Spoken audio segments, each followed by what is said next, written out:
إن الحمد لله نحمده ونستعينه ونستغفره ونعوذ بالله من شرور أنفسنا ومن سيئات أعمالنا من يهده الله فلا مضل له ومن يضلل فلا هادي له أشهد أن لا إله إلا الله وحده لا شريك له وأشهد أن محمدا عبده ورسوله لا نبي بعده اللهم صل على محمد وعلى محمد وعلى آله وصحبه أجمعين أما بعد يا أيها الذين آمنوا اتقوا الله حق تقاته ولا تموتن إلا وأنتم مسلمون فقد فاز المتقون قال الله تعالى في كتابه الكريم أعوذ بالله من الشيطان الرجيم بسم الله الرحمن الرحيم فاذكروني أذكركم واشكروا لي ولا تكفرون يا أيها الذين آمنوا استعينوا بالصبر والصلاة إن الله مع الصابرين.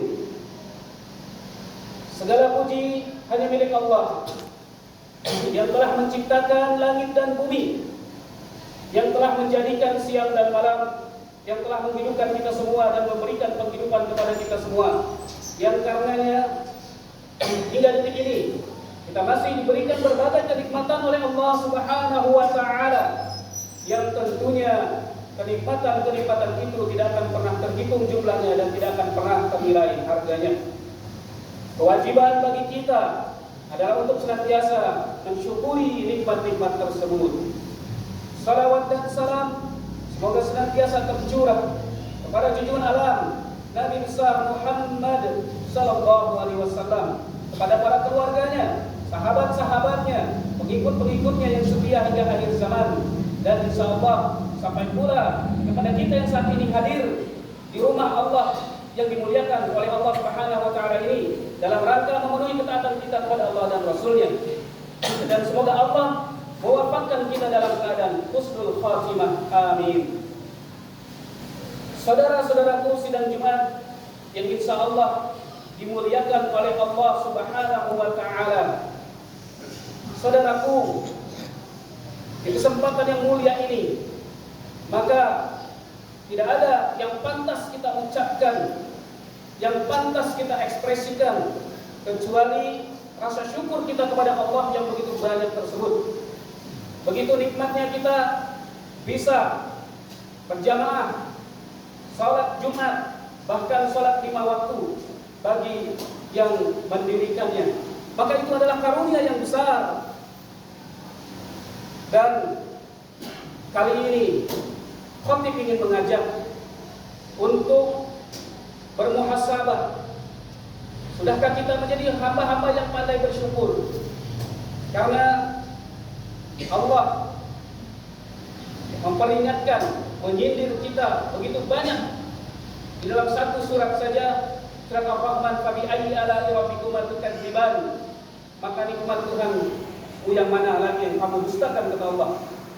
Saudara-saudaraku, mari kita belajar dari peristiwa tragedi kemanusiaan yang luar biasa yang menggiris hati kita seharusnya, yaitu apa yang terjadi dengan saudara-saudara kita yang berada di Palestina ketika Zionis laknatullah itu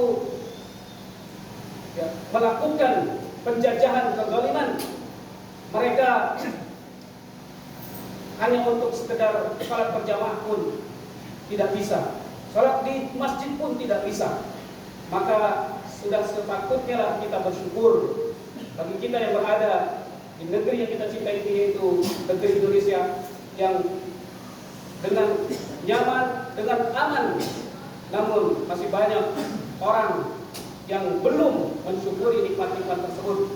Terbukti masjid-masjid sepi dari salat berjamaah, utamanya di 5 waktu dan utamanya di waktu-waktu tertentu.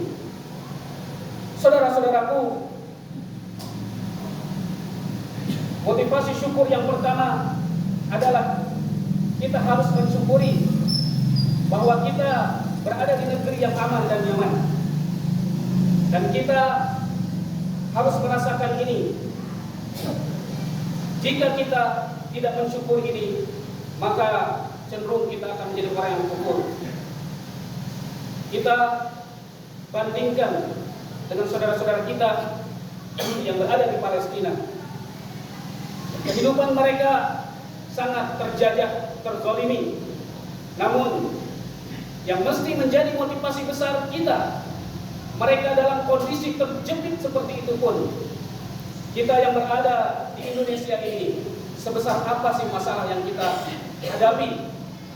Tidak ada yang lebih besar ketimbang masalah yang sedang dihadapi oleh saudara-saudara kita di Palestina. Mereka sulit untuk bahan pangan, mereka sulit air. Bahkan saudara-saudaraku, ketika hujan terjadi di Gaza itu, mereka mau menadahi hujan saja, Zionis itu melarang. Dan dia katakan, air hujan itu milik mereka. Na'udzubillah. Saudara-saudaraku, maka selanjutnya motivasi kita pada hari ini, ketika kita menyaksikan saudara-saudara kita seiman di Palestina mendapatkan sebuah kezaliman yang luar biasa, namun kita sudah berbuat apa? Apakah kita sudah mendoakan minimal ketika kita memang tidak mampu membantu dengan harta? Paling tidak kita bantu dengan doa, dan doa adalah senjata orang beriman. Namun ya, na'udzubillah, ada sebagian orang, dan bahkan orang itu adalah seorang figur, seorang ustadz yang mengaku sunnah, dan tidak mungkin disebutkan. Dia katakan sempat-sempatnya ketika saudara-saudara kita dizalimi, masih sempat dia mengatakan bahwa pejuang-pejuang Palestina itu adalah orang yang munafik. Na'udzubillah. Bahkan ada lagi yang mengatakan bahwa pejuang Palestina itu kafir. Ya, kenapa? Memang dia tidak nyatakan secara langsung pejuang-pejuang itu kafir, tapi dia mengatakan pejuang-pejuang Hamas itu adalah Syiah Rafidhah. Perlu diketahui saudara-saudaraku bahwa Syiah Rafidhah itu adalah sekte Syiah yang tersesat, paling sesat, dan sudah masuk kepada golongan kafir, maka itu sudah termasuk mengkafirkan. Dan barang siapa dua orang hamba, dua orang yang mereka saling mengkafirkan, maka pasti di antara satu itu adalah memang benar-benar kafir. Apakah yang dituduhnya itu memang benar-benar kafir, atau yang dituduhnya tidak kafir, tapi kekafiran itu kembali kepada yang menunggu. Na'udzubillah. Dan sebagian lagi ada yang mengatakan mereka adalah munafik tadi. Maka sudah setahu apakah kita dengan pejuang-pejuang Palestina tersebut? Saudara-saudaraku, kita bisa belajar, ambil pelajaran dari sebuah kisah peperangan pada zaman Rasulullah. Ketika ada seorang sahabat, pada Allah, tapi lupa nama sahabat itu. Ketika ada seorang sahabat berperang melawan kaum kafir tersebut, dan lawan ini sudah kalah, sudah terbaring, tinggal satu ayunan pedang untuk membunuhnya. Maka si orang kafir tadi bersahadat, mengucapkan syahadat. Tapi sahabat ini masih tetap membunuhnya, menebaskan pedangnya ke leher musuh tersebut, dan dia mati. Lalu ditanya oleh Rasulullah, ditanya, kenapa engkau bunuh orang itu padahal dia sudah bersyahadat? Dan sahabat ini berdalih, dia berdalil mengatakan, ya Rasulullah, dia bersyahadat karena takut mati. Lalu Rasulullah pun marah. Kata Rasulullah kepada sahabat ini, apakah engkau sudah membelah dadanya sehingga tahu isi hatinya? Artinya seorang sahabat saja masih tidak dibenarkan oleh Rasulullah menilai hati seseorang, apalagi kita. Meskipun mungkin orang yang berkata itu keilmuannya mumpuni dan seterusnya, dan jelas ini adalah contoh bahwa kita tidak bisa menjustifikasi hati seseorang. Lihatlah zahirnya. Jelas-jelas mereka berjuang membela hak-hak mereka, hak hidup mereka, hak berbangsa mereka, dan bahkan mereka membela agama yang kita cintai ini, dan mereka ingin memerdekakan bangsa mereka, negara mereka, bahkan Masjidil Aqsa yang mulia. Karena itu adalah peninggalan para nabi, dan justru kitalah yang harus berterima kasih kepada pejuang-pejuang Palestina, orang-orang Palestina, bukan menyuruh mereka hijrah. Dan katanya seperti Rasulullah, pada zaman Rasulullah mereka hijrah, bukan dijajah. Mereka sama-sama bangsa yang sama, karena hanya saja mereka diganggu dalam menegakkan syariat Islam. Berbeda.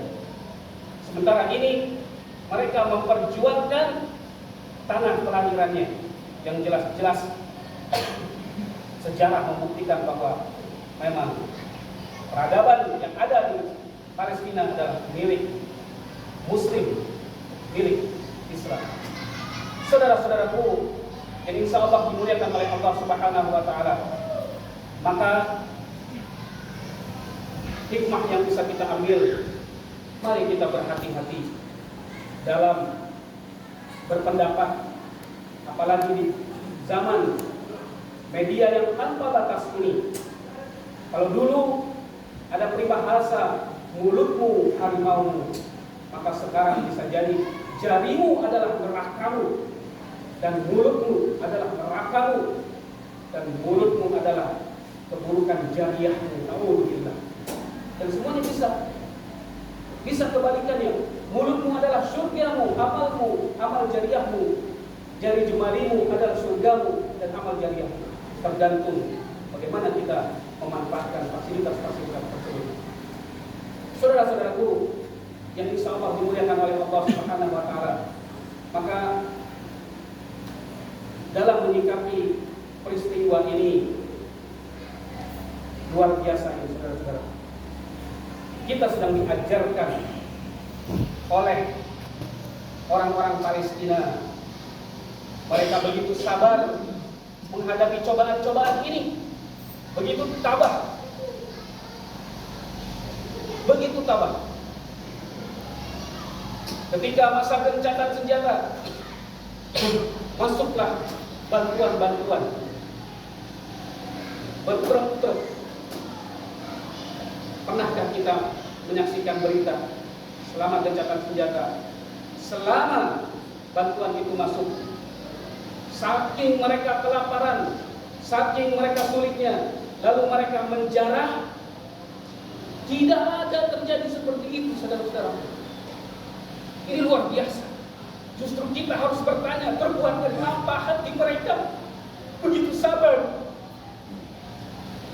Ketika kita merasa kasihan kepada mereka, anak-anak kecil yang syahid itu gugur.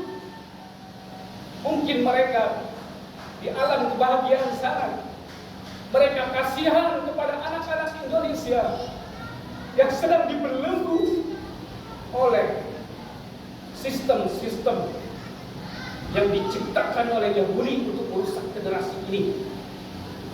Mereka mungkin justru lebih kasihan kepada anak-anak kita yang hari-harinya main game, yang hari-harinya omongan yang tidak baik, sementara hari-hari mereka Al-Quran. Masihkah kita tidak berempati? Alhamdulillah. Pertanyaan balik lagi, kalau kita masih tidak berempati, terbuat dari apa?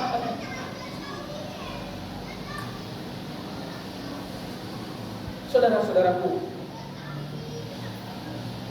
Habib katakan, ketika bantuan itu masuk, adakah penjarahan? Karena saking mereka membutuhkan. Tapi apa yang terjadi di negeri kita? Pernah ada, bahkan cuma sebagian di daerah terjadi musibah longsor, ada bantuan dijauh. Lalu apa yang membedakan? Maka pelajaran besar bagi kita, ternyata ketika akhlak itu dibentuk oleh Al-Quran, maka kebaikannya akan datang dan jangka panjang. Tidak perlu mereka diajarkan bahwa penjarahan itu tidak benar, walaupun kritis. Tapi mereka meski tidak diwanti-wanti demikian, tidak lakukan itu. Ini yang mungkin kalau kita perhatikan, kalau itu terjadi masih logis gitu. Saking orang terhimpit itu, tapi itu tidak terjadi. Ketika para syuhada itu berguguran, wafat, mengeluarkan jasadnya, mengeluarkan wangi, aroma yang wangi. Alhamdulillah, mereka sudah wafat, sudah mati pun wangi jasad itu. Jangan-jangan kita masih hidup saja, mulut kita bau bangkai di hadapan Allah. Alhamdulillah. Maka harus kita berhati-hati dengan lisan ini. Hati-hatilah dengan lisan. Karena yang membuat orang lupa diri diantaranya adalah dia memiliki ilmu yang tinggi, memiliki jabatan yang tinggi, memiliki harta yang banyak. Itu adalah ujian besar. Saudara-saudaraku yang insyaallah dimuliakan oleh Allah Subhanahu wa taala, maka apa yang harus kita lakukan menyikapi tragedi yang luar biasa mengiris hati kita ini? Jika kita tidak mampu dengan harta, dan apalagi kita harus ikut berjuang, bukan malah kita membantu kita berjuang, justru kita akan merepotkan mereka. Paling tidak kita doakan. Seseorang tidak perlu ketika dia mendukung Zionis Yahudi itu, tidak perlu dia mengagung-agungkan mereka. Dengan menyalah-nyalahkan orang Palestina, pejuang Palestina saja sudah termasuk pendukung. Ketika ada orang yang mengatakan hijrah orang-orang Palestina itu, maka itulah yang diinginkan oleh Zionis, saudara-saudara. Maka mari kita dukung paling tidak dengan doa, semoga Allah benar-benar memberikan kemerdekaan yang nyata bagi saudara-saudara kita yang berada di Palestina, sehingga anak-anak kecil itu bisa meraih cita-citanya, meninggikan agama ini, terus mempelajari Al-Quran. Saudara-saudaraku yang insya Allah dimuliakan oleh Allah Subhanahu wa taala. Lalu kita juga bisa melakukan bagi anak-anak muda yang memang akrab dengan medsos, maka silakan bantah pernyataan-pernyataan Yahudi yang tidak benar, karena mereka begitu luar biasa mampu mempropagandakan sesuatu yang salah menjadi benar. Teori mereka, kesalahan ya, yang diulang-ulang, ya, kejahatan yang diulang-ulang, keburukan yang berulang-ulang, kalau itu diteruskan maka dia akan menjadi sebuah kebenaran. Mereka mengatakan orang-orang Palestina adalah binatang. Mereka sekarang sedang menunjukkan, Zionis itu menunjukkan bahwa sejatinya lah mereka itu binatang dan bahkan lebih keji dari binatang. Terakhir, hikmah yang besar bagi kita, boleh jadi 15.000 lebih warga Palestina, saudara-saudara kita wafat, bahkan anak-anak kecil mendominasi. Namun itu harus menjadi hikmah besar bagi kita, dan Allah tidak akan membiarkan itu sia-sia. Buktinya saudara-saudaraku, dengan gugurnya mereka, maka kita saksikan di Amerika, di Barat, di Eropa, puluhan ribu orang-orang masuk Islam karena menyaksikan kedahsyatannya anak-anak yang dibina, dididik dengan Al-Quran, yaitu mereka yang berada di Palestina. Barakallahu li wa lakum fil Qur'anil azim wa nafa'ani wa iyyakum bima fihi minal ayati wa dzikril hakim. Aqulu qali hadza astaghfirullahaladzim li wa lakum wa li sayyidil mu'minina wal mu'minat wal muslimin wal muslimat min kulli dhanbin fastaghfiruhu innahu huwas samiul alim wa innahu wal ghafurur rahim.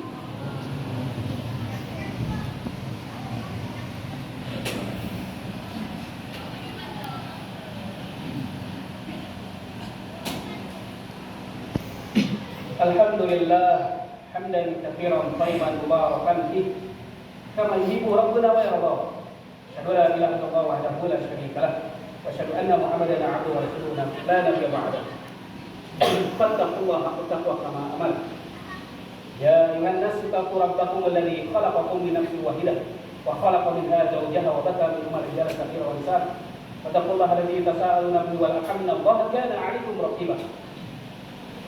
Saudara-saudara yang insyaallah dimuliakan oleh Allah Subhanahu wa taala, sebagai kesimpulan dari khutbah siang hari ini, maka sehebat apapun Allah ingin menunjukkan sebuah peristiwa yang bisa diambil ibrah atau pelajaran bagi kita semua.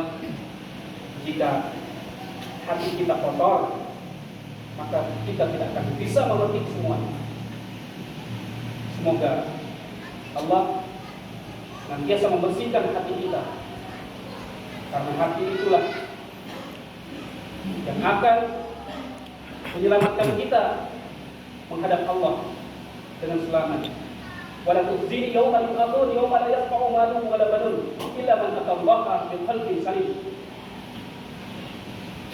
Ketika harta dan anak-anak tidak lagi berguna, maka kecuali kata Allah, orang-orang yang menghadap Allah dengan qalbun salim, hati yang lurus, itulah yang selamat. Semoga Allah menjauhkan kita, semoga Allah mendekatkan kepada kita hati yang qalbun salim dan menjauhkan kita dari qalbun dhalim. Demikian saudara-saudaraku yang insyaallah dimuliakan oleh Allah Subhanahu wa taala, sebuah khutbah yang sangat sederhana ini, namun mudah-mudahan dapat mengantarkan kita kepada kemewahan surga yang Allah terang, yang berbicara tentu lebih baik daripada yang mendengarkan. Yang lebih baik adalah yang melakukan kebaikan dan kebaikan. Inna Allaha wa malaikatahu yusholluna 'alan nabi ya ayyuhalladzina amanu shallu 'alaihi wa sallimu taslima. Allahumma shalli ala Muhammad wa ala ali Muhammad kama shallaita ala Ibrahim wa ala Ibrahim wa barik ala Muhammad wa ala Muhammad innaka Hamidum Majid. Allahumma ighfir lil mu'minina wal mu'minat wal muslimin wal muslimat al ahya minhum wal amwat innaka qaribun mujibud da'awat wa ya qadil hajat. Allahumma arina al-haqqa haqqan warzuqna ittiba'ah wa arina al-batila batila warzuqna ijtinabah. Allahumma nas'aluka ridhaka wal jannah wa na'udzu bika min sakhatika wa nar. Ya Allah ya Rabbana ya Karim, sungguh kami berhimpun di tempat ini semata-mata mengharapkan keridhaan ya Allah. Ya Allah, jauhkan kami dari tujuan selain karenamu berkumpul di tempat ini. Ya Allah ya Rabbana ya Karim, kami bermunajat kepadamu untuk mengampuni dosa-dosa kedua orang tua kami, baik mereka yang masih hidup ataupun mereka yang telah meninggalkan kami.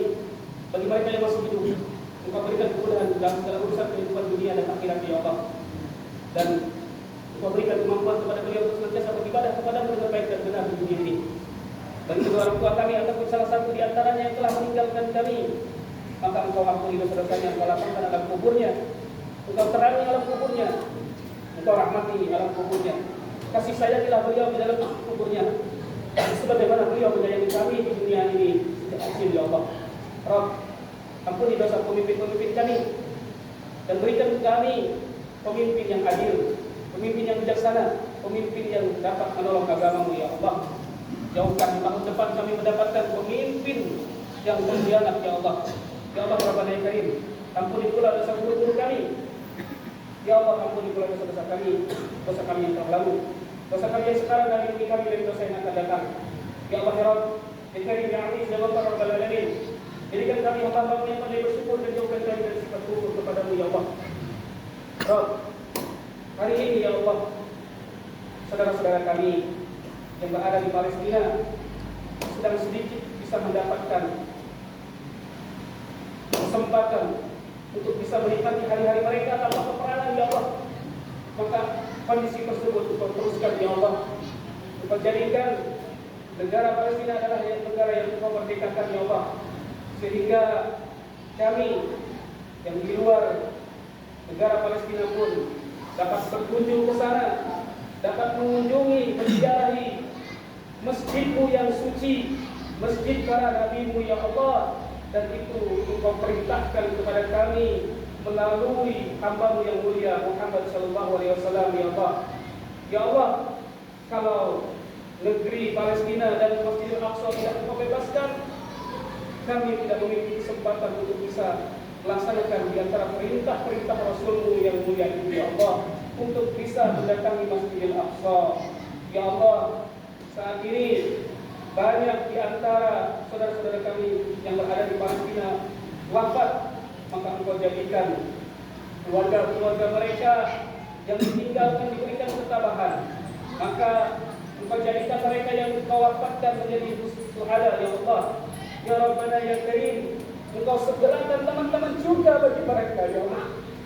Meski selama di dunia mereka merasakan penjara terbesar yang dibuat oleh musuh Islam, Zionis Yahudi itu, ya Allah.